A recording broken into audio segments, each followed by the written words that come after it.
Yeah. Welcome back, folks, to the Yeah. Get a Grip on Life podcast. On today's show, I have Izzie. Oh, yeah, you're going to hear all about his music and hopefully about his life and some interesting paths we're going to walk down in this show. I'm really looking forward to it. Before that, if you listen to podcasts, hey, you probably want to start a podcast. I bet you a ton of people that are podcast listeners always think, hey, you know what? I bet you I could do a podcast on X, Y, or Z. Well, you know what? The hardest part, I've produced a lot of podcasts. The hardest part is all the other things that are not involved with recording. Recording is the easiest part. So don't think that you can download an app on your phone and the next day you have the Joe Rogan experience. It don't work like that. But for right now, so go to getagripstudios.com. That's getagripstudios.com where I am right now. Hey, Izzy, what's happening? Not much, man. Glad to be here. Yeah. You locked down Yeah. right now? Yeah, man. It's a strange new world, new experience. But it's interesting because I'm a bit of an introvert anyway. Uh, so part of my regular day-to-day life is sort of stuck in the studio anyway. Mm. So it hasn't been that sort of that much of a change for me. I mean, yeah, but after a while, it does get a little tedious, I guess. Uh, so, but being in the studio the last few weeks anyway, recording this new EP and stuff, that was that took so much of my time. So it was as if I was just sort of you know living in the studio here. So that was all right. Hmm. And so Yeah, your inspiration, so you're a blues guy, right? So there's a lot of people yeah, that say that word blues. But when I hear people yeah. play the blues, it seems to be very different. Like rap when you hear it, but different blues artists can have a completely different sound. And then you got a list of people here who are your inspiration. And what's your sound about? What's Izzy's sound about? Oh, yeah, that's a great question, man. And I think the best way to sum it up would be yeah, my latest record that's coming out called On the Bull, which I'm sort of shamelessly plugging right now. But it's I call it my identity record because this is the closest in terms of what I like to sound like as an artist, right? What I want to sound like as an artist. And so in many ways, I affectionately call this my Johnny Winter record because for this one particularly, I was so. I really dove deep into the entire Johnny Winter catalog, and a lot of that influence. I was really sort of inspired by his that raw, gritty rock meets blues uh, sort of tonality that he has. And by all accounts, I mean, if you ask me 10, 15 years down the road, I look back, you're looking back at your catalog now, what do you think was the defining sort of record for you? And I think this one is the defining record for me. And this is the sound that I'm guessing is going to be more dominant uh, sound going forward. Right, so it's kind of like that Johnny Winter meets old draw the line rocks era Aerosmith, right? And I just love that dirt that they had. Hmm. Uh, so even though while I like listening to Lighton Hopkins and Buddy Guy, and I mean to me Buddy Guy was just something else entirely, right? Um, but when that translates into my music now, I guess this On the Pull record is probably the most definitive version of what I would like to be as an artist. What are you trying to say with it? Um, Honestly, realism, um, some degree of storytelling, and sort of taking that blues tradition and then morphing it into a more rock electric blues sort of sound, right? But yeah, that sort of authenticity, right? I'm not scared to sort of being typecast as a traditionalist artist, and I understand the challenges going into that with this, right? That is it, do you want to take that sort of traditionalism as your grounding, and then sort of develop uh, an identity for myself. And I'm really actually really thrilled to do that. There's with these kind of records as well. There's not much sort of you know psychedelic experimentation or anything. It's just straight. So whether it was Leo's Guitar, which I released in 2019, or whether it's On the Pole, they're just straight traditional rock blues records, and I'm really comfortable with that. A lot of people come and tell me, they're like, "Are you sure? Uh, is there an audience for this left anymore?" So on and so forth, right? Yeah, absolutely. I think there is, and I'm pretty certain that that degree of traditional blues is the foundation is so unshakable. I don't think even though yes, I mean we're sort of much more maybe niche or maybe slightly more secluded, but I'm actually very comfortable doing sort of preserving that traditionalism. What you talked about storytelling. Are you telling any stories? Are they about yourself? Are they about your perception of the world? What are the songs about? Absolutely. In fact, I think you got it spot on because uh, majority of my music is grounded in realism, human experiences, right?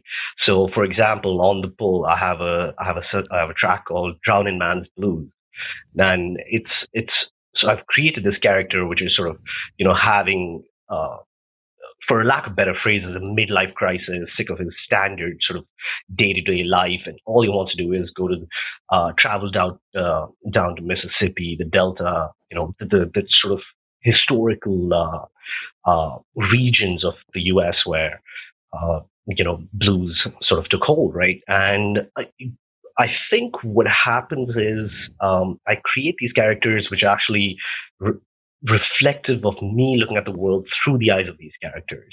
Mm. So there's that sense of storytelling, right? Equally, there's another track called Whiskey Alley Blues, which is sort of a deviation of the entire Robert Johnson story of him going to the crossroads and so on and so forth. So again, it's just creating these characters, but at the end of the day, I'd like to think um, that this is actually me looking at the world. Right? And this is how I perceive sort of, channeling the traditional blues or, preserving that tradition or getting into that element of storytelling. So yeah, it was fascinating working on some of these tracks and looking at uh, that sort of, or developing that expression that came out inevitably in this record. There's it's interesting that you talked about the storytelling. And when you think about the blues, the sound is one thing, but I think what really characterizes the blues to me, and please correct me if I'm wrong, Izzy, okay? 100%. Yeah, But what yeah, yeah. characterizes it as not a musician, just a fan of music, likes the blues, is that the blues has that element that you talked about of the story.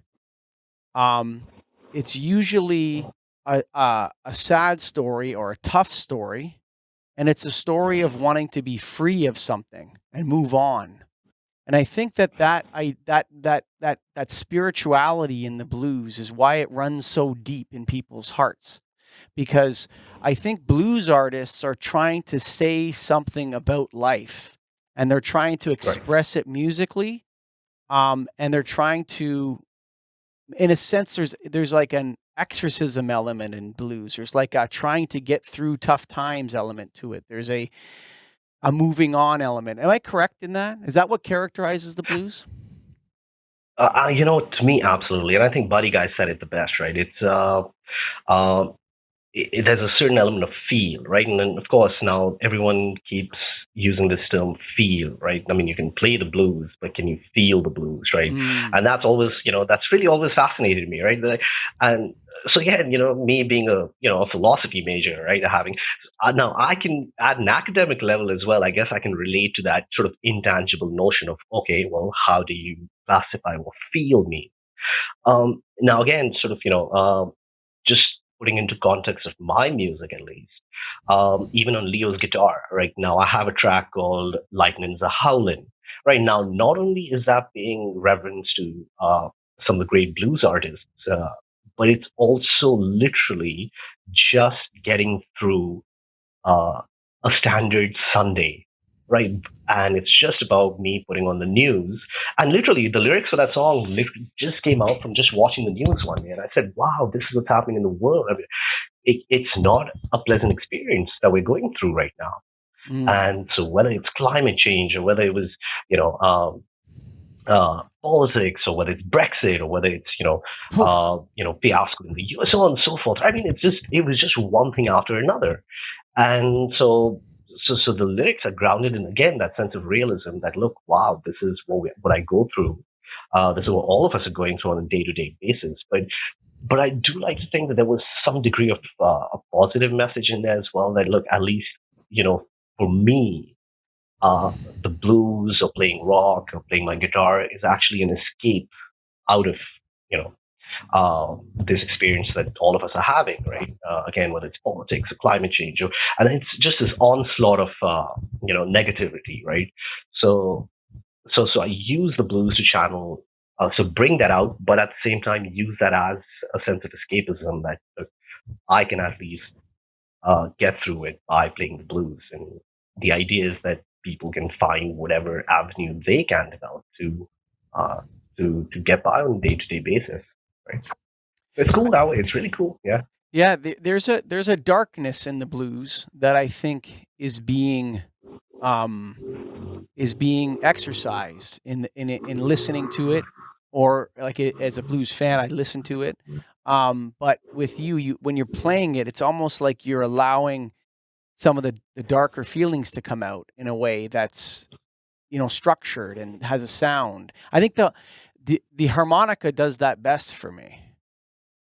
Yeah. It absolutely. Yeah.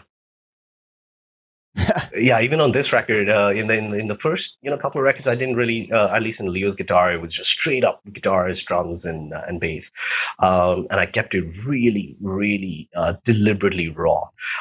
In this one, though, in On the Pole, I have used, got a brilliant harmonica player to collaborate, and I guess that's, by the way, that's where the whole Caravan aspect comes from, right? It's Izzie's Caravan. So with Caravan, although I pretty much write, play everything myself, I do like to collaborate with some great artists out there, and it's really fun to do that as well, right? So, because they can bring in their sort of feel to the tracks as well. So yeah, with the power of the harmonica is fantastic. I mean, it suddenly elevates your song to just, there's that, again, that sense of traditionalism. It suddenly surfaces, and it suddenly becomes a bit more, more authentic. Than just having a standard sort of instrumentation. But but even with the guitar and stuff, I'm really, really, really inspired and influenced by guys like Lightning Hopkins, and that sense of spontaneity. Right. Actually, when I record the guitar tracks and stuff as well, what will inevitably show up on the records are raw single takes, right?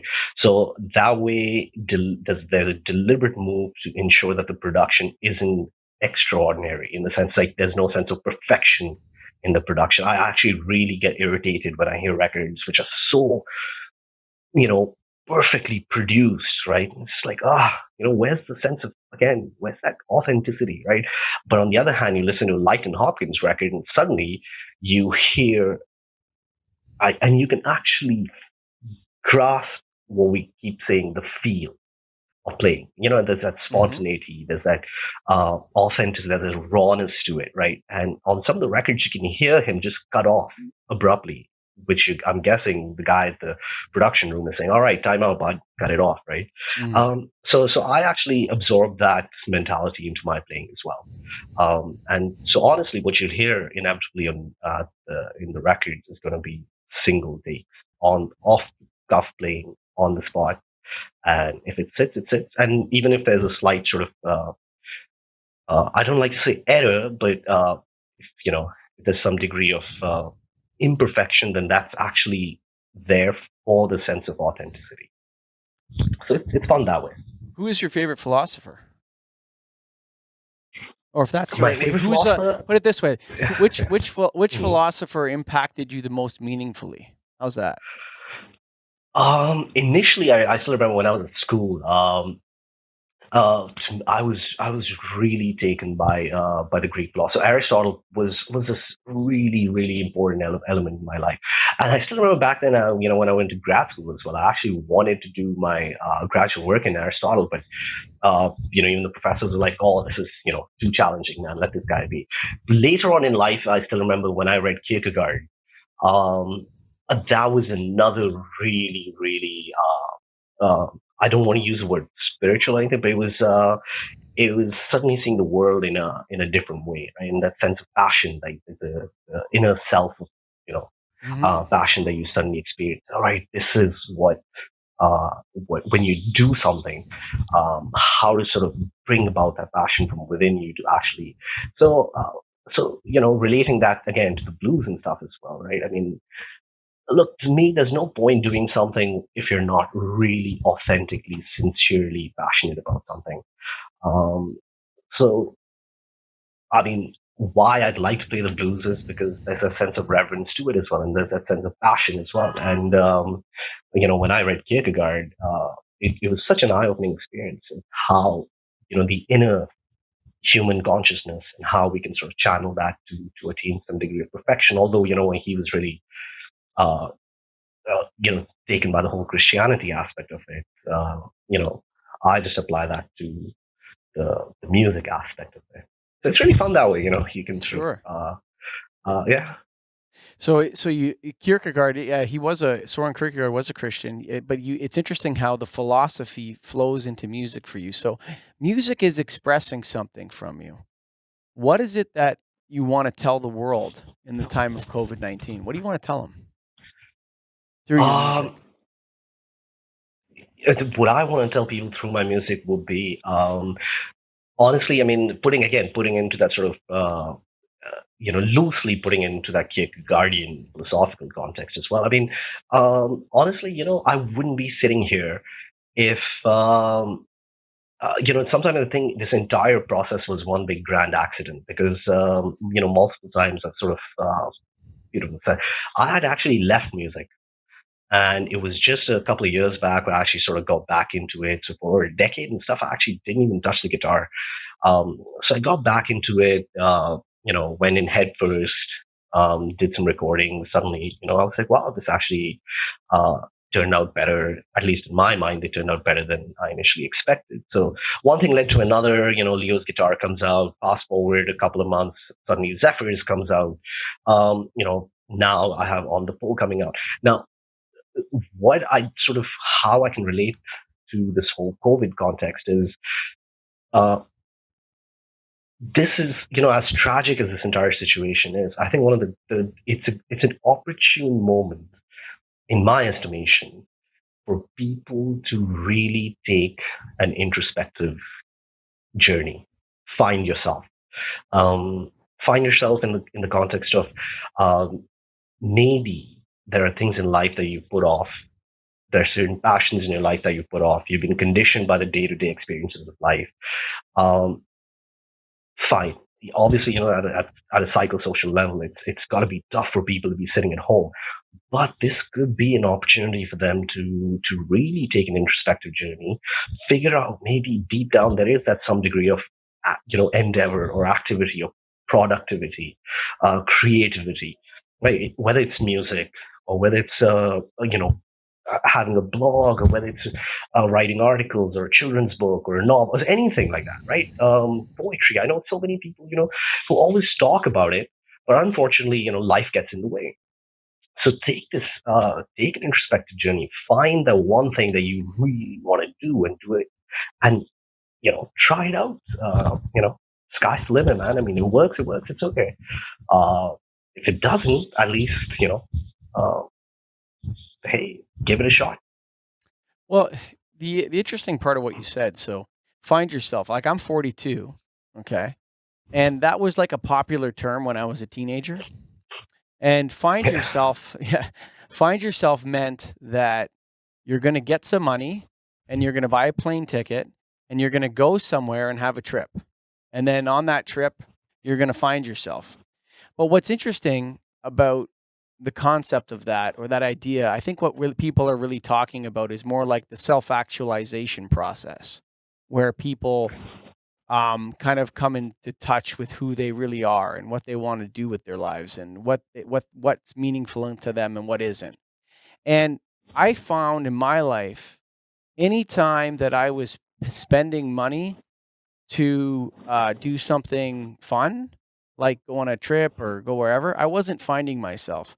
I always found myself when adversity struck and when there was problems in my life and when I had challenges that were difficult to overcome and the world imposed new restrictions on me perhaps and I had to then deal with those restrictions and solve the problem. And I think when you're talking about in COVID-19, it's you're now you've been things have been imposed upon you. Maybe you think it's the right thing to do. Maybe you think it's the wrong thing to do by the government. But wherever you stand on that scale, Yeah. you may have a chance now to write that children's book. You might have a chance now Yeah. to, pick up a musical instrument, whatever it is. And so through adversity, we find ourselves, I think. Yeah, that's like I said, when sometimes when challenges do arrive, right? People, sometimes you'll hear in rhetoric, right, in people's rhetoric that, oh, why is it always me, or something along those lines, right? Sure. I actually don't buy that too much, in the sense, that is life, right? I mean, bad. I mean, I don't want to say, but certain experiences are gonna. You will encounter certain experiences, and in a way, I mean, I would hate to live a life where I suddenly don't have any challenges. I mean, I think I'd stagnate as an individual, and I completely agree with what you said. I think when faced with adversity, right? It's really important to sort of challenge yourself at that point, right? I mean, I've lived through certain eras in my life where maybe it was unemployment, or maybe it was just getting by, or working three jobs instead of one, right? And I took it all in my stride. Even though people would say, well, what's the point? Why you working? Do this, do that. Everyone's got their sort of thing.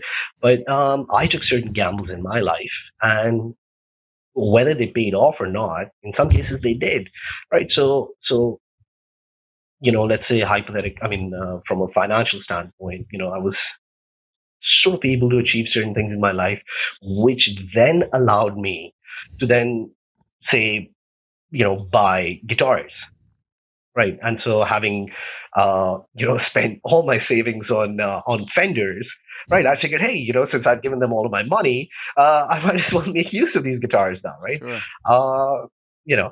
But that's to me that was a certain passion and pursuit again. And honestly, I actually the part of the reason why I really love these guitars now is because I know how I got them, and it was blood, sweat, as cliche as it sounds, blood, sweat, and tears. Um, so yes, I absolutely agree with you. Adversity is critical to and even in the music business today. I mean, how do you not deal with adversity? Right. I mean, I get told every other day that, oh, are you sure you want to, do the blues and stuff? I mean, is there a market for it? Is there an audience for it? Well, you're not going to get a billion likes. Well, it's not about a billion likes, right? It's honestly, I, you know, I'd rather have, I mean, I'd take that sort of Jim Morrison mentality, right? Where even if there's three people watching him play, the guy would put in a performance of a lifetime, Mm. right? And so I believe in one of his biographies, it was even there that somebody asked him, and they said, dude, you literally sang like you were playing, and there were three people in the bar. And he said, well, you got to play every show like it's your last, man. So I was really, really, you know, influenced by this level of artistic mentality, that I'd rather have 50 people like my music than having a billion uh, likes, or here's like a 5 million subscriptions or something along those lines. So again, I think part and parcel of that is um, not only dealing with adversity, but inevitably being comfortable in your own skin, I don't and being think Jim happy. Morrison. I Yeah, don't think Jim Morrison was comfortable in his own skin. But I think that's what Jimi Hendrix, Janis Joplin, Jim Morrison, they all died young. I think you have to be yeah, careful. I think those people would characterize an individual whose art meant everything to them and the yeah. performance was sacred. And Right, there's a sense that not a lot of people can handle that pressure. That's a lot of pressure when right. you become very popular. Yeah, If you become extreme, yeah, like this is why you look. I'm not a big Bruce Springsteen fan, but yeah, but I love the Rolling Stones. And if you look at those guys, they were able to overcome the pressure of having to give from your soul so often, because that's what they're doing. It's like a soul a release when you're playing music, and you're like, you can feel when the artist, like if you watch a live show, you can feel when an artist is just going through the motions and they're not into it. You can feel Right. it. And, I think that's why some of those people die young, tragic deaths, and have substance abuse problems and everything else, because they're giving so much of themselves to their audiences that they don't know how to deal with the inevitable rejection and the inevitable criticism and the inevitable pressure that comes with that kind of lifestyle. Yeah, and nowadays that's such a challenge, though, right? With the entire sort of rise of social media, and um, it's really fascinating. Just last night, I was having this discussion with a couple of my friends, and we were just sort of discussing, what happens now with Joe Rogan and the Spotify shakeup, and HBO Max saying, hey, you know what, there you go, we'll give you Zack Snyder's Justice League. I mean, it's shaken up the entire sort of industry, right? And in a week, you had these two critical events where suddenly, uh, everyone's sort of scratching their heads, going, "Whoa, what happened now?" Hmm. Right? I mean, where do we go from here? And Like equally so, that sort of pressure. Rogan's not going to be on YouTube anymore. Just clips. From what I understand, I guess not. I think they're going to yank everything off, and I I think believe what that's suicide for Rogan. It's $100 yeah, million because I believe, suicide. Yeah. yeah, No, but I mean, yeah. it's just like you don't want to force your audience into an app. I mean, I think we can all sort of speculate on how this is going to play out. I mean, I'm a very, very, very small fish but I'm guessing what's now going to happen is, again, just pure speculation. I mean, if we're going to suddenly become specialized, uh, you know, so by all accounts, I can't, because I believe Spotify is starting a video option as well now. So, And but hang on a second. So you know what Rogan did? I figured it out now. yeah, go ahead. Yeah. Yeah. So you ever hear of the business consultant? He's Austrian. His name is I always forget his name. Peter Drucker. And he said, Right. yeah, Peter Drucker was he Yeah. started management consulting, and he wrote all the books, and everybody reads his books. Still to this day. And he used to say, you have to ask yourself this question, and this might help you too, and me. We Right. remind ourselves as entrepreneurs and artists and creators. And I think the question slightly changed for you, but you could say, who is the customer and who is the audience? Now, when you're creating a product online like a podcast or you're creating music, that's a really important question, because what it's asking is who's actually going to pay you, right? And sometimes the audience is the customer, but sometimes the customer and the audience are different. So, for example, with Joe Rogan, the customer is not his audience. His audience is his product, is what he sells, right? So the audience, the 100 million views and listens and downloads a month, that's his product. His customer is the advertiser or YouTube or whatever, right? But what's going to happen now is he has only one customer now. Oh, okay. Yeah, I see His where you're going. customer is Spotify, right? And I'm wondering to myself, like, when you diversify, you strengthen. When you put yourself with one customer, you're vulnerable. And I think it's interesting. I think Yeah. you might see the decline of the influence of Joe Rogan because of this. Yeah, it could very well play out like that as well. Because now, I mean, what happens now? That's exactly what a friend of mine just asked me last night. He said, "Well, what happens now? I mean, so if this is the way that now you're going to suddenly start getting exclusivity over content, so what? For if I want to watch a movie now, I'll have to what now get a Netflix subscription. But if a particular movie that I want to watch. And so now, let's say if I want to watch, Zack Snyder's Justice League, now I have to get HBO Max, right? So I got two sisters. Now if something else is on, Disney, now I'm going to get Disney. So he's like, when does this end? I mean, how many subscriptions are we going to end up having, right? And it's the same with music now. I mean, if this is the case that's going to happen, like now, what? So what's next? Now Apple's going to start buying out artists exclusivity, or does YouTube do the same thing? So I mean, is that what? If that's how it's going to start playing out, it's going to become, I mean, I'm sitting here going like, well, what does that do to me, right? I mean, how will I sort of, get my content out to a limited audience as well? So it's going to be interesting how it plays out, man. Yeah, these Hard to say, companies, yeah, these companies are very powerful. But what I find interesting about the whole Rogan thing, like I've listened, I'm an off and on guy with Rogan. I find the less he he's good at breaking down. What Rogan does is Yeah, he plays the dumb fighter, but he's really actually yeah, highly intelligent.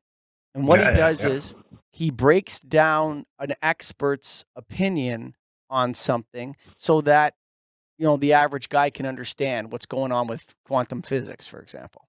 And he has Right. like a conversation like that. Um, but what's interesting to me mostly is this idea that um, the idea that like if the one guy that would have been against this 10 years ago is Joe Rogan. That's like the one Yeah, guy who 10 years ago would be like, they're taking over media content. The internet's not going to be free anymore. We're going to have to buy He would have been the one guy 10 years ago that would have been calling all this stuff out 8 or 10 years ago on his show. yeah, And so to me, this is like a selling of the soul for Joe Rogan. yeah. But it's also, I mean, at a sort of holistic culture level as well. I mean, it's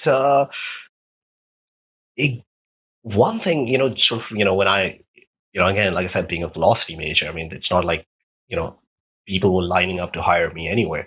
Sure. So, there's not like a Wall Street of philosophy majors, right? Yeah, sure. There was always that running joke where we're the smartest people in the unemployment line, right? Yeah. Uh, so anyway, so I, true to being a philosophy major, I inevitably ended up lecturing in sociology at an A level, at a college. So anyway, the point being that it's really fascinating to me, and I don't want to make any sweeping statements or anything here, but I think part of this is so reflective of some degree of the failure of our education systems to actually become progressive, right?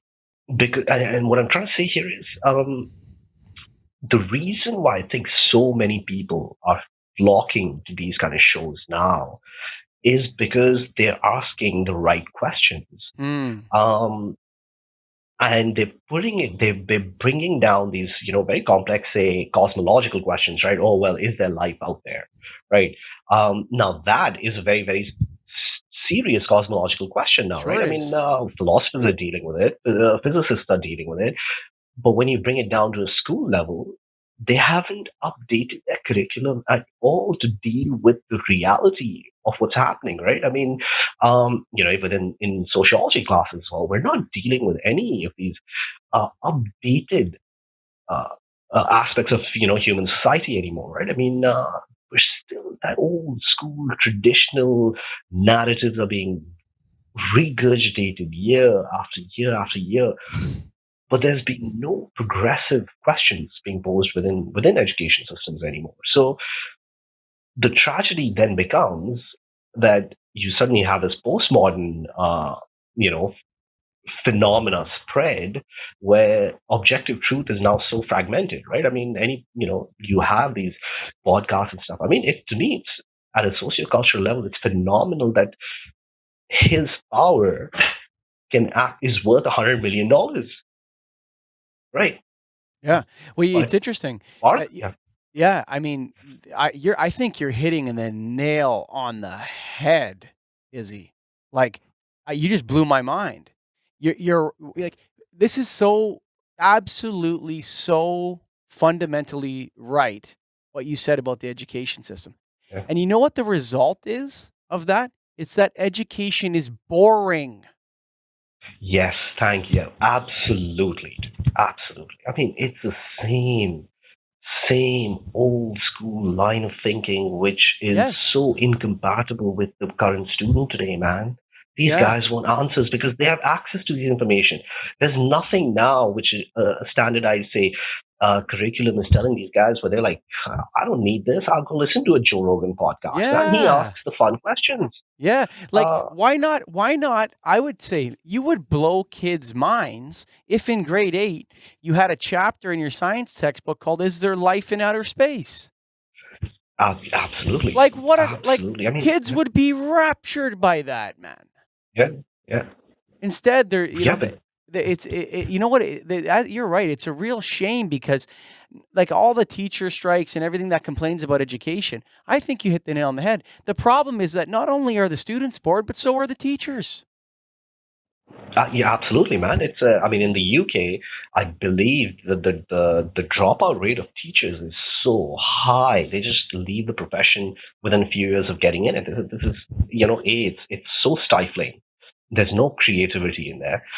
They write these outdated standardized exams which are just so impractical in the world today now. I mean, there's no sort of hands-on learning anymore, right? It's just like, oh yeah, well, yeah, write this exam on the most boring, outdated, obsolete ideas which don't apply to any of these kids. So why should you know?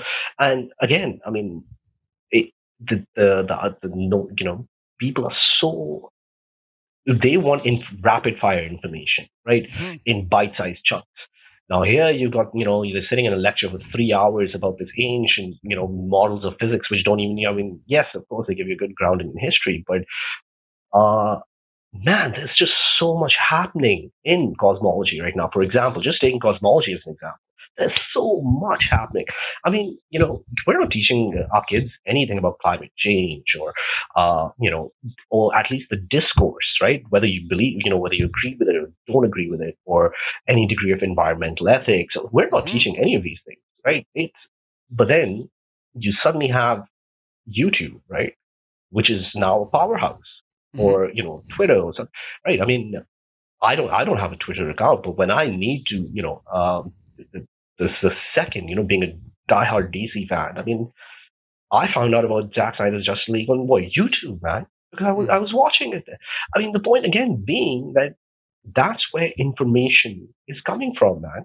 It's not coming from the classroom anymore, The right? problem No with it educational is institution. Yeah, there's yeah, also no structure to the narrative. So for example, yeah. like what my daughter was saying to me, so I don't think from day one, if you've ever seen any of my podcasts, you'll know that I'm against the lockdown. I've been from day one, but I'm an obedient citizen and I'm an entrepreneur and I'm not a virologist or an epidemiologist, so I follow the rules. But I'm against it. I think it's wrong and I think it's going to turn out that it's wrong and they made a mistake. But anyway, that's a whole other topic. But what I'm saying here is that, when you have my daughter came to me and she's like, "Dad, you say that you don't think the lockdown's a good idea, but my teacher says it is a good idea. Who's right?" She asked me that question. And I Right, said to her, that's a good question, but I'm not going to answer your question. I'm going to tell you this. I said, you're going to meet a lot of people in life, and some of them you're going to trust, and some of them you're going to trust, and you're going to think that they're intelligent, and you're going to respect them. right, And I'm right, one of those people, hopefully, for you. Your mom is one of those people. And hopefully, your teacher at school is one of those people. And what you have to do for yourself is you have to listen to her opinion, digest it, understand it, listen to my opinion, digest it, and understand it, and then make your own decision. That's yeah, that's absolutely, and that, yeah, that doesn't happen in the schools today.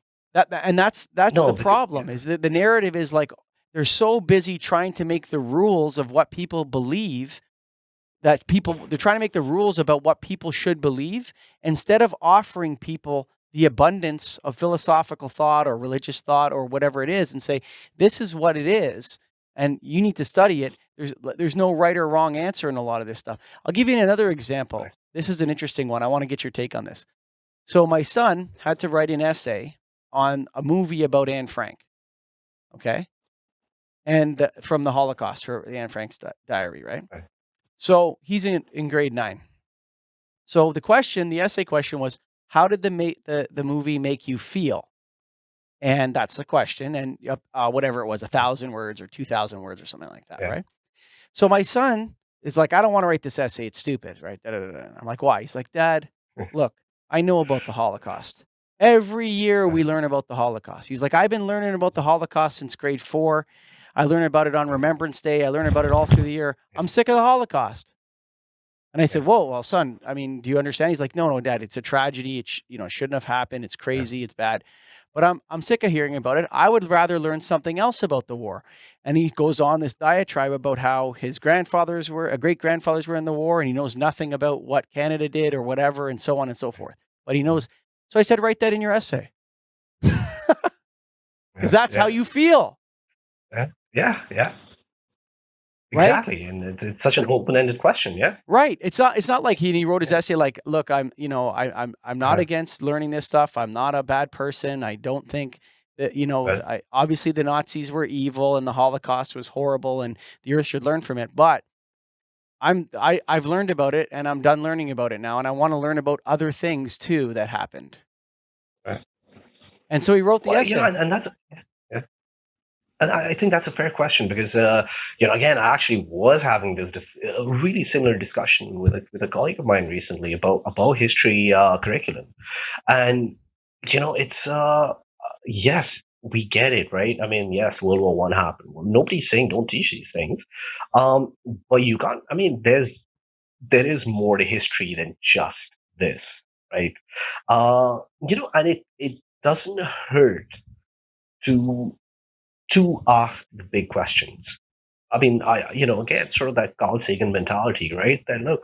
No, but the problem was, my son was nervous about actually answering the question truthfully. Yeah, it's like, think about that. Indoctrination and conditioning. Yeah. Like, think about that. He's like, Dad, she wants to hear that I was all sad and I was impacted and emotional and I couldn't believe that this happened to this person. And he's like, but that's not how I feel. And so he was like, in this, his school had put him into this box that he felt like he has to answer a question about how he feels the right way. Right. Yeah. Right. That's a failure of the education system. That's a failure. Absolutely. Yeah. Because then, I'm sorry, that's not critical thinking or anything. I mean, to me, part of what makes education is the ability to critically analyze any event. I mean, like I said, I mean, there's so much more to history than just standardized events. I mean, and to me, that then starts bordering on the line of indoctrination, not education. Right? I mean, that we've fine-tuned certain events and that's it. That's what we're going to plug. I mean, it's really fascinating. I mean, I'm not, again, going back to the blues, right? Wow, dude, I wish somebody had taught me this in school. Sure. Right? This is where, I mean, that was American culture right there. And you could have put it in the context of, American history and so on and so forth, right? I mean, I thought that would be an absolutely amazing part of curriculum. Nobody's ever going to teach that, right? Second thing, there's, it was really fascinating. I mean, I'm not sort of plugging any conspiracy theories or whatnot, but, again, going back to Joe Rogan or something, and just a while back, I believe Graham Hancock has been on this show a bunch of times, and, the whole sort of alternative history with, and I believe they yanked Graham Hancock off TEDx or TED Talks or one of these things that he did. And so there was this sort of backlash that, well, you can't take a guy off TED Talks because you don't agree with his opinion, or academics don't agree with his opinion. And so I guess Ted put him back on YouTube, but they've put this disclaimer underneath his lecture that none of these ideas are scientific. Now, to me, see, that's suddenly this becomes a problem. Right, and I'll contextualize it again. I mean, there's, just a while back, you had that whole interstellar, object that flew through the solar system, right? Oumuamua. right? And you had Avi Loeb, who's a Harvard physicist, saying, you know, there is a possibility this may be of an exotic nature, right? Now, to me, that's education Sure. because no possibilities are left out just because. And I remember I was like, wow, this is really fascinating. I mean, this guy actually is has the courage to put his career, to put his credentials on the line and finally say that, look, as an academic, I am putting this possibility out there that this object may be of an exotic nature, What does right? exotic nature mean? Does that mean it might have life on As it? in, it's yeah, it might be the product of an intelligent civilization. Why can't Mm. we ask this question? And then there was this backlash from the scientific community, right? That no, no, no, you can't say that. Well, why not? Right? You yourselves know now the extent of the universe now. I mean, the size, all the there's so much complexity of the universe is now, it's That's the being laid Copernican out in front of dilemma. us. See, the Copernican Yeah. dilemma, or the other one is um, uh, the Copernicus, and the other guy was Greek Galileo. guy. No, no, no. There was a Greek guy who discovered the atom. I can't remember his name. But the Copernican dilemma, right? So he figures Oh, out that the Earth. Democritus. Democritus, yes. So Democritus Yeah, dilemma Democritus. Yeah, is so what yeah, it is like, so Copernicus said, no, no, the Earth revolves around the sun. And he does his drawing yeah, with Sol in the middle of the yeah. universe, right? And you look at Right. that and you think, like, what we have no anecdotal evidence that the Earth is round. Like Yeah. I mean that the Earth is revolves around the sun. Okay, we have The sun. Yeah. anecdotal evidence that the Earth is round, but like like there's nothing that you can point to a human being that hasn't been educated in the West or anything like that, that would indicate to him that the Earth revolves around the sun. It's obvious that the Right. sun revolves around the Yeah. Earth, right? So imagine if you're in, Copernicus, you go to the Pope and you say, "Look, actually, I got some big news for you here." Yeah. And he says, Yeah. Yeah. "What's that?" He goes, "Well, the Yeah. Earth actually revolves around the sun." And the Yeah. Pope's like, "What the hell is this? Yeah. But what about the moon?" Well, no, the moon revolves around Yeah. the Earth, Right. The but earth. the Yeah. Earth revolves around the sun while the moon is revolving around it. Mhm. Like, there's no crazier idea Yeah. than that, right? But then, so he Yeah. draws this Yeah. drawing and he says, "This is it." So he's confident that the universe, the Mm. center of it is the sun, and that's the Yeah. universe. What we Yeah. know is, as soon as you discover that the Earth revolves around the sun, there's 10,000 more things to 10 a magnitude more things Right. to discover. And the Yeah. Democritean one is that, the reason why we can't predict the future is because we don't have all the information. But as soon as we discover Right. these things called atoms, we'll have all the information, and then we'll be able to predict the future. It's the same Right. dilemma, because whether you go small or big, the world is infinitely complex in both directions. Right. And I think the way to get to that level of objective truth is again by asking the biggest questions. So if we literally are putting regulations on the kind of questions you can ask, and you're putting regulations on alternative thought. Now, I'm not saying the conspiracy, but alternative views of history. I mean, then why not put this out to kids over there? Or do we just want them to be so conditioned? But the problem is that level of conditioning isn't working on them anymore That's right. because they have access to a billion different sources. And what schools and teachers aren't realizing is you're not the source of information for them anymore. Nope. They can, by the time they leave the classroom, they probably Googled it and YouTubed it, and they've probably got 10 more critical views. That so I guess if I think at some level, I mean, even teachers need to sort of hold themselves a little bit accountable. That what, maybe I need to start explore within the context of the curriculum. If the schools refuse to shift it, then they can sort of incorporate those ideas into their curriculum and say, look, Or these are just follow-up not, questions that you close the door. Don't close the door. Yeah, yeah, yeah. Yeah. Tell people that they're here to expand their brains. And it's interesting because everything is history. So when you're Right. studying physics, you're studying the history of physics. When you're studying mathematics, you're studying the history of mathematics. Like, it's all history, right? But Right. when you look at it, um, the way people are thinking, the way they're teaching them to think is at the core of the issue. But what's happening, it's not as if the people are being taught to think a certain way. What they're being taught to think is that when I'm in this institution, I have to answer questions the way the institution tells me to answer them. But I can Right. learn whatever I want over here. And so Hmm. um the way it is that the teachers are like losing the ear of the students in a way. They're losing the focus is turning away. We were sitting in the backyard the other day, Izzy, and we're sitting with my family, and one friend had come over. Woo, we had a friend over, and we were talking, and we were talking, and the girl's like, "Why why do we even need to go to school anymore?" And I said, "That's a good question." She goes, the idea, this is what this girl, 12 years old, says. The idea of going to school and having books and learning at a location doesn't make any sense to me.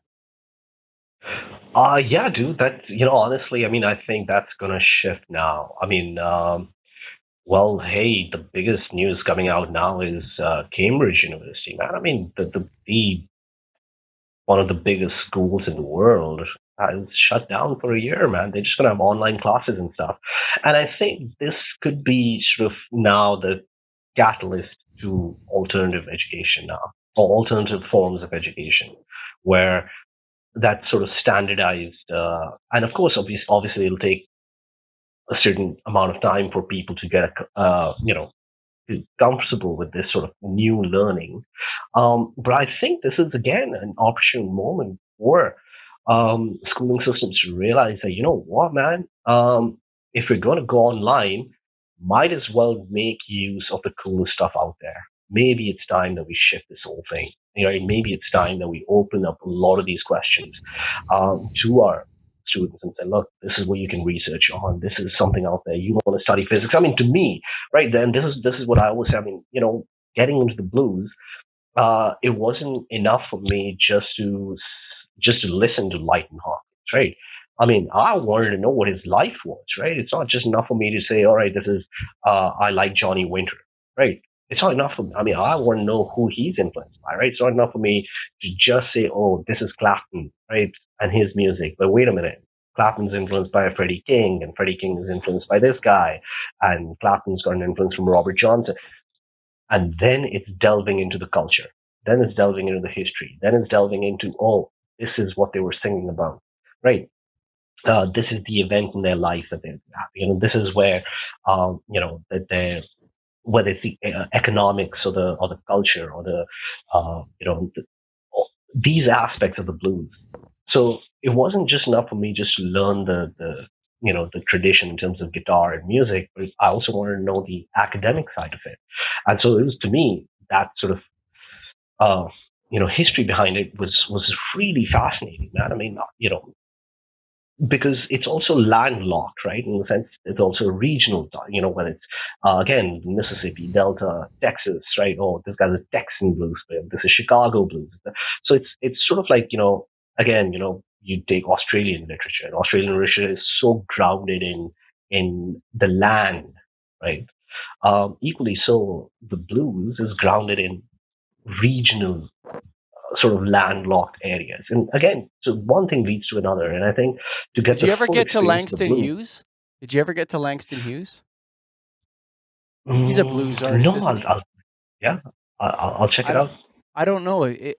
So he was a African American, I think, blues artist in the Yeah, 1920s. I think it's blues that yeah, is his category. And yeah, I get, yeah, he was also a poet. And yeah, so you start digging into these rabbit holes. So one of the ways that yeah, you go down, that's education, because what happened, I got 2 points I want to make. I'm not sure which one I want to ask you about first, but so let's say you start digging into Eric Clapton and you discover he was influenced by this guy, and you're on this like journey of interest that's naturally intriguing to you that you can spend time with. And that's how people learn beautifully, because they yeah, follow their own interests in. Um, but when you talk about Langston Hughes, he was part of like the Harlem Renaissance time, that time correct, in yeah, America, and I discovered that through a university course, my third year. when I was in England, in Northern Ireland and Britain, and it blew me away. Some of my favorite literature Yeah. was African American fiction from the 1920 period. Right. I took a Harlem Oh, Renaissance cool. course. And so you have these artists that impact you and you learn about things and it becomes very interesting. So education is an interesting point. What I wanted to ask you though, you know how you're talking about how Eric Clapton was influenced by this guy and this person was influenced by that guy and so on. So you're Led Zeppelin. You hear Whole Lot of Love or that version that was sung by the Hmm. blues artists. You start playing Yeah. it when you're a nobody musician with your rock and roll feel to it, right? And then you play it long enough that it kind of feels like your own song in a way. And then it goes on your albums. And you never even thought about where you learned it. Like you probably remember that you learned it from that other guy or whatever, but you're 21 or 23 or something like that. You're rocking and rolling, you're living the high life and all this Right. sort of stuff. And you're going through the world. Where does the line between influence and plagiarism get drawn in Oh, music? that's such a great question. Yeah, that is such a great question. Now again with the blues, it's becomes a little harder, right? Because well, the whole 12 bar blue tradition, right? Now that you're gonna find in pretty much uh, most blues songs, right? Of course, you have all these, deviations of the 12 bar blues and stuff, but the heart of that music is going to always be that formula, right? Mm-hmm. And that makeup of, well, this is how it's going to be done, which even I follow literally religiously, right? I so now, for example, I mean, just when I was writing this record, so I had this again. It's a standard blues shuffle, whatnot. It's a really fun track called Boneyard Blues, and um, so so so when there's this whole sort of solo and lead part, now I was sort of always struggling with, I'm like, all right, well, this isn't fitting and that's not working well, and so what I do is part of when I'm listening, part of when I'm recording and stuff, I actually listen to a lot of music, um, in a sense, not to mimic it. Now, for example, I don't think I mimic a lot, because when I even learn the guitar and stuff, I actually don't learn any solo, right, from any of these artists. Like I learned the licks and stuff, blah blah. That's cool. But the point being, so I remember I was listening to a lot of Little Richard, right, Mm-hmm. um, and it was just listening to that when I was suddenly like, boom, that's it. There you go, right. This is what was missing. This was the shuffle that needs to be, that can be sort of put into this in this track. Really, not note for note or anything, but suddenly these ideas come to you, right? And they're like, all right, so this is how I can do this as well, right? And again, it's some sort of so obviously now, with the whole Zeppelin thing, I mean, I've read like a lot of criticism, right? Suddenly everyone's like, oh, Zeppelin, blah blah, rip offs, yada yada. Fair enough, right? But they I don't think they should be unapologetic about it to the point that the blues is the blues, right? I mean, um, they did have that sort of degree of feel. They obviously, had a more rock element to it as well.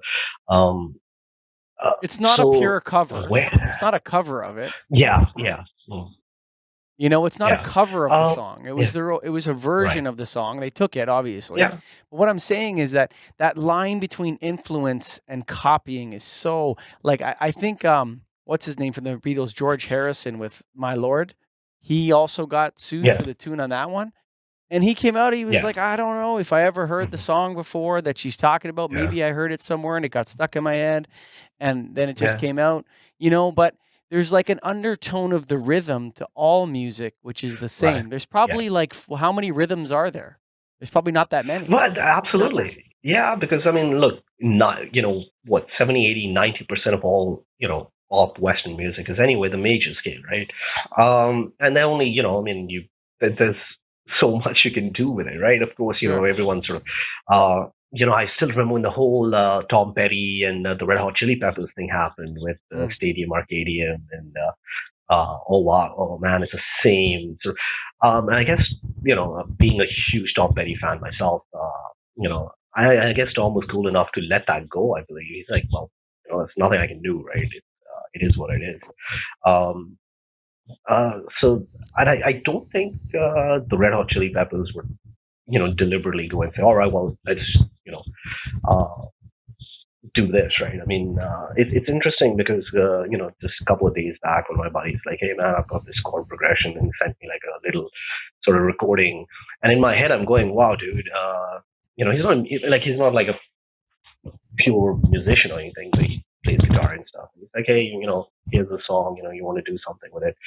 And in my head, I was going, dude, this is going to get butchered. A, it's going to get butchered because it's such a standard chord progression. B, um, you're going to put this on YouTube, it's going to be literally taken down. Even though it's your own original content, it's so standard that, it's it can be easily claimed for plagiarism, right? Or, violation of copyright, even though you're claiming it as an original song. So, I think maybe it's we should tough, get rid of man. that. There's a reform there.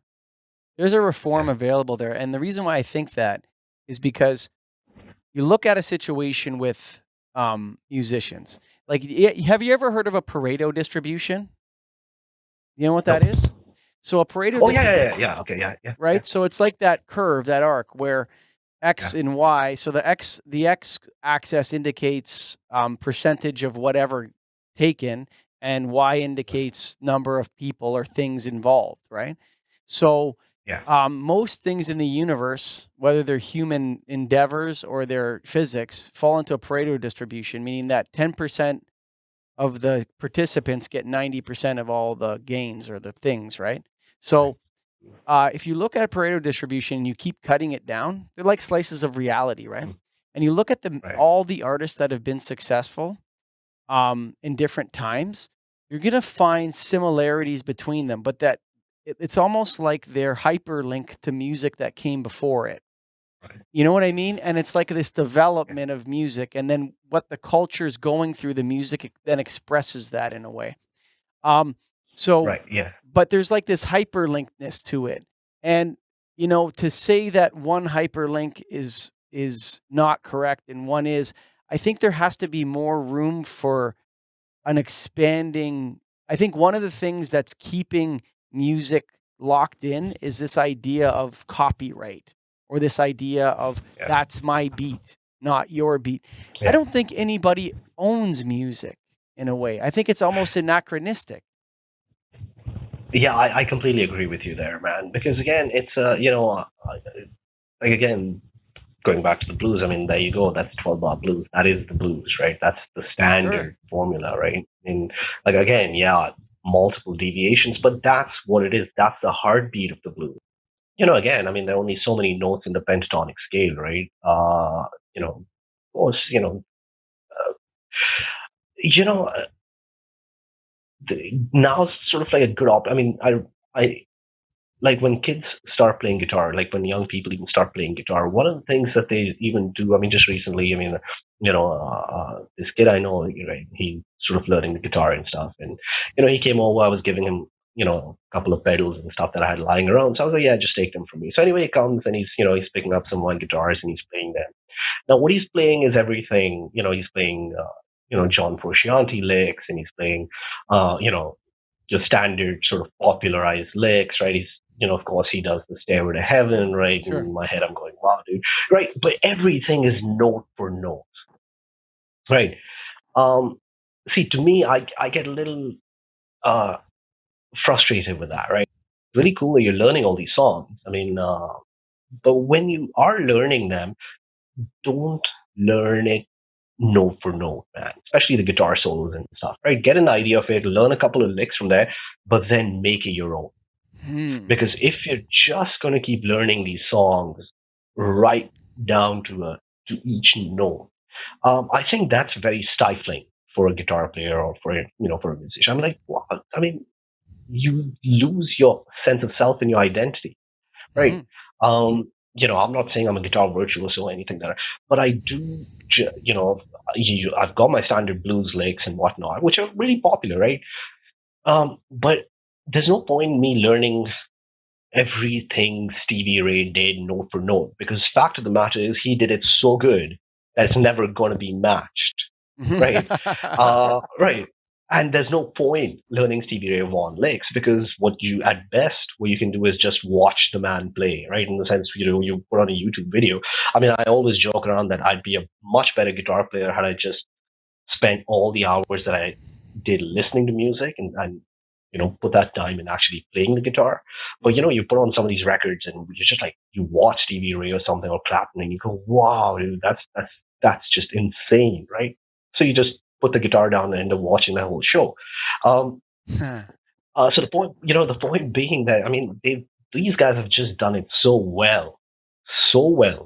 It's never going to be matched, right? Uh, so rather than just mimicking them, uh, to me, when I say, "Oh, this is my Johnny Winter record," right? That would mean that to me, Johnny Winter was the reference point of this record, which means I spent hours and hours and hours listening to Johnny Winter, not copying his guitar licks or anything.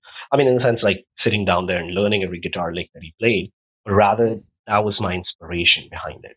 So I think maybe that could be a little bit of a, but yeah, nobody owns music. I mean, it's that.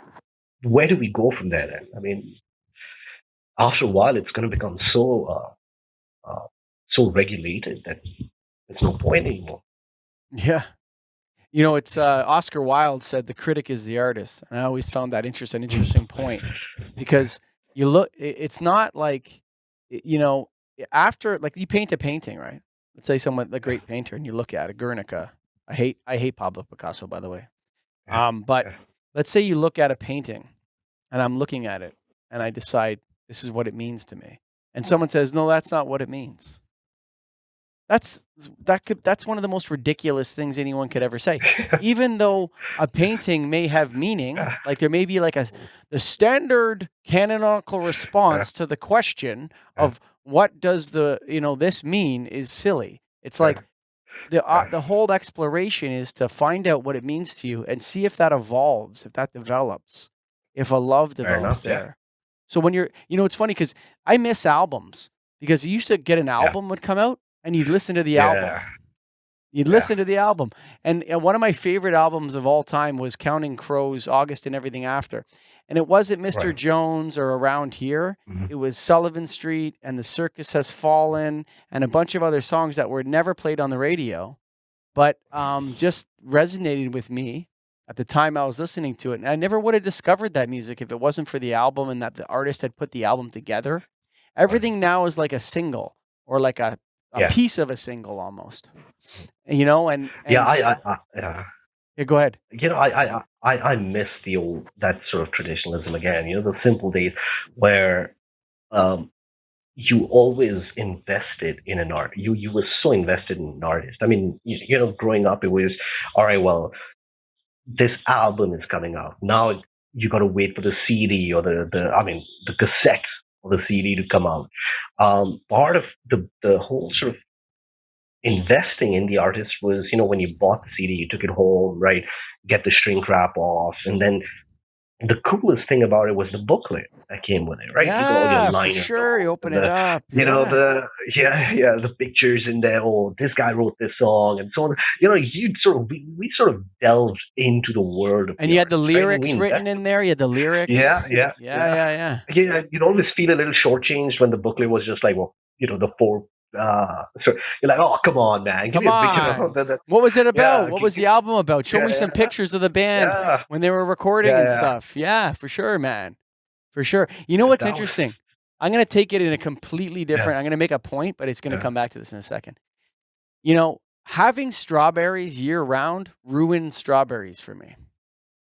When I was a kid, we used to go to this cottage, and I remember we'd always go to the cottage and it would be strawberry season. And we would go pick strawberries, and I would shove my face with field fresh strawberries. And my mom would make strawberry jam, and there was like a lead up and a crescendo, and maybe you went twice or three times you went strawberry picking, right? And then strawberries were gone. If you got strawberries in the middle of the year, somehow it was a huge treat. Like, oh my God, we found strawberries. But there's something lost there in having what you want whenever you want. There's something lost. It's like, all I want is the hits. Just what's his most popular song? What's the one? Put it on my playlist. Make it free to me. Don't invest. I mean, don't invest time. Don't invest money. Don't invest your spirit and your soul into the artist. You say it's the same thing. There's no seasonality to it. There's no Right. longing for it. There's no waiting. Everything has to be now, now, now, now, now, fast, fast, fast, fast, fast. Yeah. And we Yeah. can't get into the anything. You can't get into strawberries. Why make Yeah. strawberry jam in strawberry season? You can buy frozen straw. Right. You understand what I mean? There's Mhm. no seasonality. There's no rhythm to life. Man, that really takes the fun out of things. It really Yes. does, dude. And it's really funny when I sort of got back into music and stuff. One of again my education for what suddenly music is today came from watching a lot of YouTube videos, and so I'm watching all this stuff, and this is how you release music now. This is how you get viewers, and I was like, what is going on here, man? I mean, what are they talking about? Uh, Instagram, and this is how you get likes, and this is how you get subscriptions, and so on and so forth, right? But what the craziest thing was? None of these guys had any video about how to get bigger audiences for your live show. And so when I sort of like started researching the stuff, I'm like, all right, well, I'm releasing the stuff. I mean, it's like that release is not the same thing what I thought always thought what a release was, right? I mean, I remember when Use Your Illusions were coming out, right? Mm. And I was like, oh man, I gotta wait, it's coming out now, da da da. It's gonna be released here in this country, then that, so on and so forth, right? Uh, I was, I suddenly realized I was like, wow, dude. I mean, that sense of that structure is now finished. It's gone. It's over, right? That That whole paradigm sort is of gone. The paradigm is yeah, shifting. yes, absolutely. That paradigm is done. Yeah. So, but here's the problem with the new paradigm. Okay. In the past, we had ages of like pop rock and pop art, Yeah, and it was frilly, and then ages of like darker, yeah, right? And this, but there was a depth to things, right? So you could put your hand, like you could feel it, you could feel a movement or whatever. And so, you have the glam rock of the 80s. That's like a kind of pop art. Grow right. long hair, get a couple tattoos, put a Yeah, bandana around your head, wear tight pants, and yeah, wail on the guitar, and people will watch yeah, you. yeah, But within that, Guns N' Roses is not a glam rock band, dude. They're yeah, they're yeah, yeah, way deeper than that, right? So yeah, within that yeah. structure, there were these artists that were just like Guns N' Roses transcends race, age, Right. just because their Yeah, music is so good, right? Even yeah, if you don't like swearing, you're like, oh, it's just so good. yeah, Just turn it up, yeah, right? yeah. So, but I mean, but those guys, yeah, they were chasing money and fame, okay? Mhm. But what they were producing was art, okay? Right, right. And they were being, there's this idea of selling out or not selling out and staying legit. Mhm. And that was like a battle. Now the whole thing is about fame. There's Yeah, no element to it to me. It's like when you go like TikTok is the ultimate expression of this, right? yeah, yeah, The idea that, fame is what matters. How famous can you become? And then what right. what happens is, Izzy, it's almost like a race to the bottom, TikTok. Yeah, It's yeah, it's like a how stupid can you get video or yeah, how ridiculous can you be video? yeah, yeah, Right? How useless or yeah, stupid, like how, and like what you do yeah, is you go on TikTok and you say the most outrageous thing you possibly can. And that's what isn't, because I'll tell you this, I think hate is more intoxicating than praise. I think right. people love to be hated Yeah, as much as they love to be loved. It's a different emotion, but they're both equally powerful, right? So when somebody that goes out, they know when they're going to say something that's going to get them hate. They already know what to say. That's why they're saying it and recording it. right. Because so they put it out there and they get all this hate, right? And Yeah, it's to me, it's ridiculous. So I think the music is the same thing a lot of times, although I do like Boyce Avenue, even though they're a cover band. I think they're an right. interesting play on YouTube. And there's some other areas where artists are really getting into the art of it and doing things well. I'm not criticizing everybody, but a lot of the views, the view porn, the pornography, the idea of I need to get as many people to click on my thing or give me some sort of reaction is the opposite of art. I think that's the direct Yeah, opposite of yeah, art. You know what I'm saying? man. Like, Thank you. I'm sorry to cut, but I'm so glad. I'm so because we're literally on the same page right now. I agree with every single thing you've said. Um, again, and being an artist, I mean, that the line between art and entertainment, uh, it's it's kind of tragic now that yes, that trade off. mhm, That do you want to make art or do you want 1 million likes? And I mhm, guarantee you, it seems that the whole integrity of behind the music and behind constructing something, it has been really, really lost. I mean, in a sense, I remember when I was releasing Zephyrs, right? One song is 8 minutes long, right? Zephyrs itself is 7 minutes long, and I was told, right, by you know certain when I was previewing it, I remember I was sitting with a buddy of mine, and he's like, "Dude, this is a huge gamble you're taking. mhm. Nobody's going to listen to an 8 minute song anymore, right?" And I said, yeah, I'm sort of realized that because again, with, uh, you know, I I don't have TikTok. I'm not really big on social media and stuff. And anytime I've seen it, somebody else has shown it to me, and my reaction to it is literally the same. You pretty much encapsulate what I felt about it as well. I said, wow, man, it, what is the attention span of the audience anymore? Like, I mean, what is it? You know, Well, I'll tell you this so on that note, if you want to, like, here's the problem with social media. So, if you want to start a successful social media, what you have to do is you have to pick one of the seven deadly sins and you have to give people a vehicle yeah, to commit that seven deadly sin as most efficiently as possible. Okay. yeah, So, Facebook is about envy. yeah, Tinder is about sex. Okay. yeah, Instagram is vanity. Um, yeah, let me keep. There's a couple more in my head I have, but I like you just have to pick one of those. TikTok is yeah, probably yeah, sloth. It's probably sloth, actually.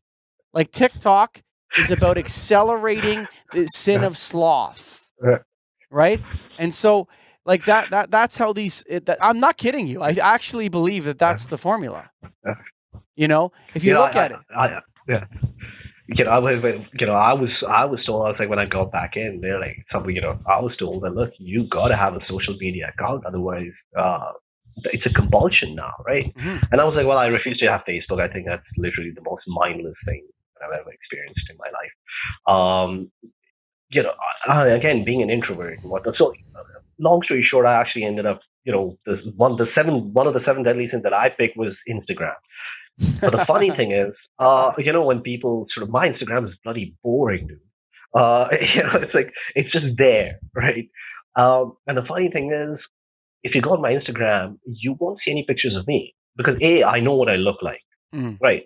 So I don't have to take pictures of myself to keep reminding myself and posting them up. And like, all right, this is what I look like, right? Second thing, I don't know how to take a selfie, man.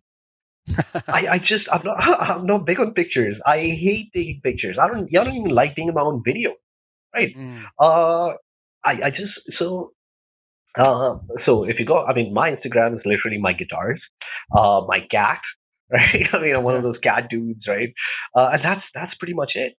I don't even like, honestly. When I did this, I don't even tell my friends or family about my music. In a sense, I don't want them because that's it's a very it's not an objective view of your music. So in a sense, like, yeah, I'll play for my girlfriend or a couple of my friends and stuff. I'm like, oh well, this is, obviously they've, 3 or 4, they've sort of like subscribed and whatnot, right? But I don't publicize this to my friends because I don't find the point, right? I'd It's kind of there's rather, I something mean, to about me, it. yeah, There's something inauthentic about someone using friendship for publicity. You know, Absolutely, because those yeah. are, and you're not being true to yourself. I'd rather have, I guess the word now is organic, right? You have to have organic, or Well, you know followers and what? fans, Listen, right? Yeah, I agree with that. I think that's the. I think that not. I don't think that. I don't. I don't think uh, in extremes. So when I'm saying that, Twitter exacerbates the sin of rage, for example. So there's another one. yeah, yeah, See, so you yeah. give people a vehicle to express their anger. And what happens? People go act completely nuts. Like on Twitter, like one of my favorite authors on Yeah, before I went on Twitter was Nicholas Nassim Taleb. Okay, yeah. Okay, love that guy. Okay, I okay, after watching him behave on Twitter, I don't think I can yeah, ever stomach one of his books again. He is such a jerk. yeah, I mean, like just the way the things he writes, it's like, how could you yeah. possibly respond to that? You know, like you're sabotaging all your intellectual credibility, buddy, in putting out these Man, tweets. that's I really don't get that, man. To me, again, I'm so stuck in the old school way of things, and the question I ask myself always is, you know, uh, would would Tom Petty do this, right? Or would Buddy Guy do this, right? Or would Johnny Winter do this? And the reason why is, that's such a good sort of GPS system for my career, right? Mm, Um, and think of it this way. I mean, how many times do you hear of Al Pacino posting something on Twitter, which is, or yeah, he doesn't need to, right? How many times do you hear of Daniel Day Lewis creating havoc on Twitter, right? no, Or Buddy Guy goes no. on a rant at 3 in the morning on Twitter, right? Man, some level of integrity, some level of class, right? I think people lose it, right? This is again, these sort of become, there's I forget the author's name, but he called this whole sort of social media. He called these shrines of ourselves, right? We sort of constructed these shrines of ourselves, right? And it's really fascinating what people told me was when I guess when you put your selfies and your pictures or whatnot, right? I'm very naive to these things, but I'm being genuinely honest here. And it was so I heard from people that when you apparently put pictures of yourself, people will message each other and say, "Go like my picture that I posted," right? And so I guess that becomes sort of like like, okay, well, you've got to do that. And it's sort of a validation that, It's oh, ego this, validation. It's ego yeah, validation man, for sure, it's vanity at its peak. for sure. I mean, I was just like, wow, dude, honestly, I could never do that, dude. I mean, if I have a No, message and said, hey, man, can you go like my picture, dude? To me, that's when I've hit, rock bottom. I really need yeah, I need to reevaluate my life because So I'm clearly going through some degree of, the yeah, it's a phenomenon, man. What's interesting about what you said there about the idea of asking or using one's friends to inflate one's publicity. That's yeah, like again the opposite of friendship. Like yeah, you're totally using somebody in that respect. I mean, yeah, and I'm not being critical here. I mean, we do want our friends and family to support us, and one of those ways you can do that now is to support people on social media and whatever. But let it be genuine. Let it be yeah, natural. yeah. And it's tough. It's a tough time for these things, but also adversity, like we said in the beginning, is the heart of the blues. Right. And Yeah. so maybe you should write the social media blues for your next album. Yeah, like, the funny thing is, I mean, this new EP hasn't even come out. It's coming out in June, and I'm already so triggered to work on the next one, which I hopefully plan to release in December and by Christmas. But yeah, this, again, I'm guessing there's going to be a major political sort of undertone to the record, and I think it's going to be even more like this one's a bit more naughty, I guess. Mm. Again, sort of that old traditional, you know, unashamedly. I mean, it's sex was a big theme in this record, but I think the next one is going to be a bit more bitter, and I mean, it's going to be reflective of the political situation and whatnot across the world, right? I mean, you just well, we're not in a good place right now. And the way people are behaving now is, it's a little unnerving, a little, So yeah, I It guess really that there'll is. be, The there'll be, social contract is falling apart. yeah, it is, man. It's It falling really apart. is, dude. Yeah. Yeah. Like when you see Uh, that news, are you in Toronto? I didn't even ask you. no, no, no, no, no. Well, I used to be in Canada, but Where are you now? I'm, I'm in Southeast Asia right now. Actually, I probably Uh, should have asked you that. So, but uh, so the mayor of Toronto has been sneering, uh, literally sneering at the people of Toronto to stay oh wow. home, wear masks for 2 Uh, months. Okay. The other yeah. day, he goes out in the park to find out why so many people aren't social distancing and Uh, doesn't social distance and wears his mask around his neck. And then he releases an official apology. Okay? Like the apology should be this. I'm sorry we screwed up and locked all you yes. guys down. We have a lot of new information now that we probably should have done a lot of things differently. Uh, And I'm sorry for that. That's what the official yeah. apology should say. It shouldn't be saying, I'm sorry that when I went out to enforce social distancing, I didn't social distance and wear my mask. Like what's the matter with you, idiot? Like I mean, like are you Yeah. seriously writing that? Like I just when I think about it, I just say to myself, Izzy, I say like you talk Yeah. about why don't you just do this, John Tory? Why don't you just do this? Take a piece of paper, write social contract on it, and go like this on Twitter Yeah. Yeah. and rip it up. Because Well, you couldn't be doing anything worse. yeah. It's not. It's I don't even know what. And sometimes literally, I mean, again, because I don't have Twitter or any of these things, and I personally don't, I don't understand why there's this compulsion, or I don't think I'm that important in the world, so I don't understand why my tweet would be. It gets a little frustrating sometimes why how everybody just retweets things, right? And you're just like, dude, I've heard it from one source, man. I mean, Yeah. you don't have to just keep like, retweeting it, right? We got it, Retweeting right? We got the someone point. else's rage. Yeah, I'm going to retweet someone else's rage. yeah, yeah, dude. It's it's really fun, and I love how everybody now thinks their opinion is so important, Oh, right? yeah. Uh, so, but it's sometimes with these politicians now, I'm like, I sit there and think, I'm like, where are the advisors, right? I mean, who's advising these people now, right? I mean, how Oh, do for these sure. guys have a job anymore, right? I mean, if Well, you're you know what's like, interesting? If you're listening to this still, it's an hour and a half. Holy mackerel.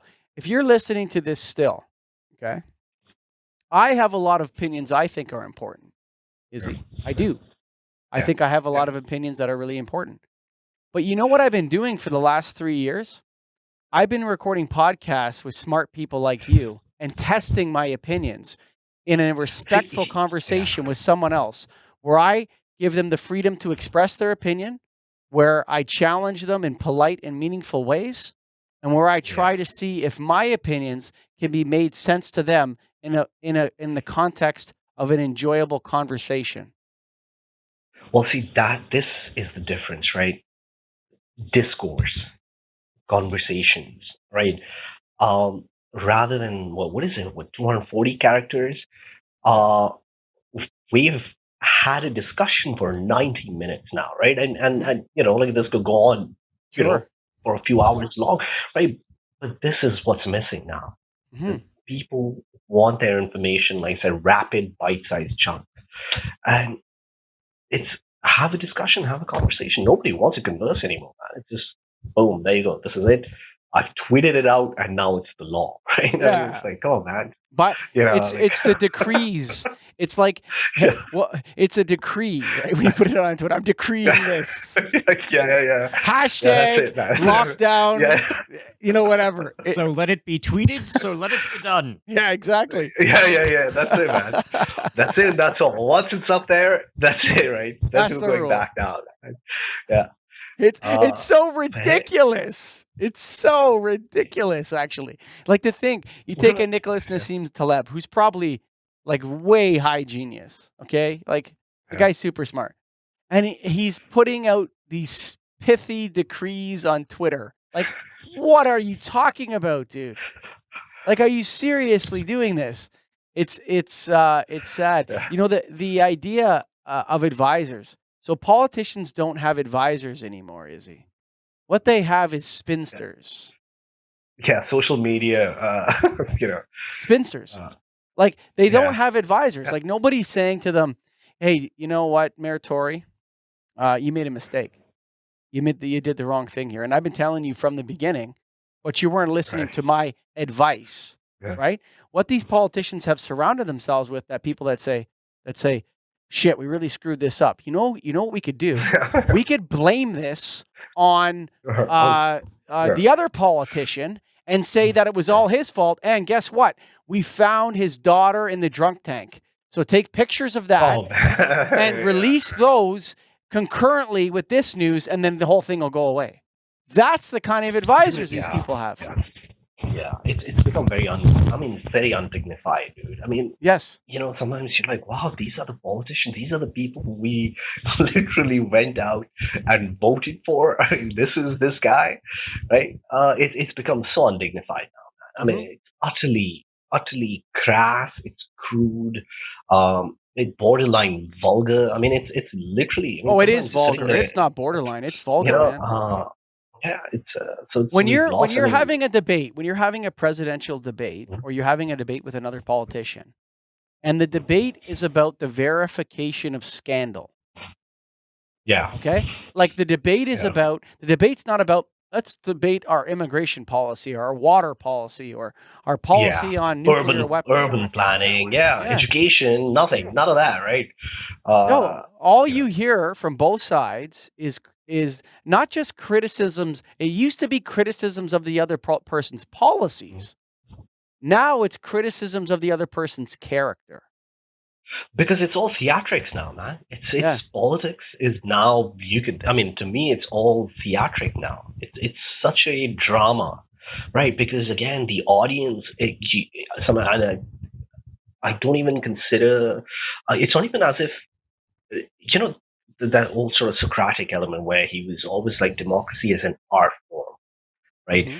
To make democratic decisions, I mean, information and you have to make a reasonably informed decision, right? Over here, what you get is now pure theatrics. It's entertainment now. It's not. It's what do they call it? It's a reality TV Infotainment. show. Yeah, Reality it's TV show. exactly that's what it is. Yeah, Well, you that's know what what? it is. Sometimes I think so. I'll give you Sorry. you said democracy is an art. We could probably debate that for an hour, but I think democracy is a Yeah. science. And I think that it's science. It's an anthropological system of human living. And what it Right. does, this is my own theory, what democracy does for the naked apes is give them the leaders they deserve. Yeah. That's my theory on democracy. So I think it's a Ah, well, science. yeah. Well, sometimes we get what we deserve, man. I mean, it's if you conscientiously went out and you know put your name behind this dude, then next thing you know, he's tweeting out uh bizarre stuff. Then hey, you asked for it. I mean, and again, man, it's tying it back to our earlier discussion. I mean, again, the failure of education systems, man. I mean, Mm. now the degree of ideological conditioning. I mean, yeah, if they channel it to promoting high levels of critical thought and creating we don't want robots out there. We want. I mean, we're human beings. The ability of rational decision making is what's is so integral to our existence, right? But man, oh man, dude, the power of ideological conditioning now. So it's so evident. I sometimes literally to me I sometimes sit here going, wow, thankfully I at least have music as a vehicle, right, by which I can engage in some degree of escapism. And the rage and the bitterness that sometimes I feel, I just put it out in a song, right? I mean, literally, lightning the howling of Leo's guitar was just absolute rage, right? It's just like, well, you got when it's again, Greta Thunberg and climate change, or whether it's Brexit, or whether it's what's happening in Bolivia, or Australian wildfires, or I mean, it was just mayhem, right? It was just pure anger. But the point being that at least I feel lucky enough where at least I have a release of sanity, right? Where this becomes a tool for my sanity, man. Because, like I said, if I was on Twitter, I'd be losing my mind right now. I'm like, wow, dude, there's just so many, you know, angry, rage-filled people out there, right? I mean, uh, so sometimes I think I'm glad I don't have that level of access to social media deliberately. Um, I'd rather play guitar than sit there and read what you know other people have to say, man. I'd rather engage in a conversation like this, and this is far more meaningful than you know Oh, you than learn if yeah, people embark on this sort of stuff, whether you release it to the internet or not, um, like quite frankly, this life show is not about the audience. It's about me learning. And like I've learned right, so much from you, Izzy, like just in talking with you. Because not only do I listen to what you're saying about the blues, about life, about social media and all your ideas, but I also have to construct my ideas in a manner which will make sense to you, interest you, and maybe make you see things from a different perspective, which you may agree or disagree with. And that's right, really powerful learning. And yeah. so, I really think it is, but I think it's a good place to call it. I think there's a blues song out there about social media called We Get What We Deserve. Because you said that about a minute ago.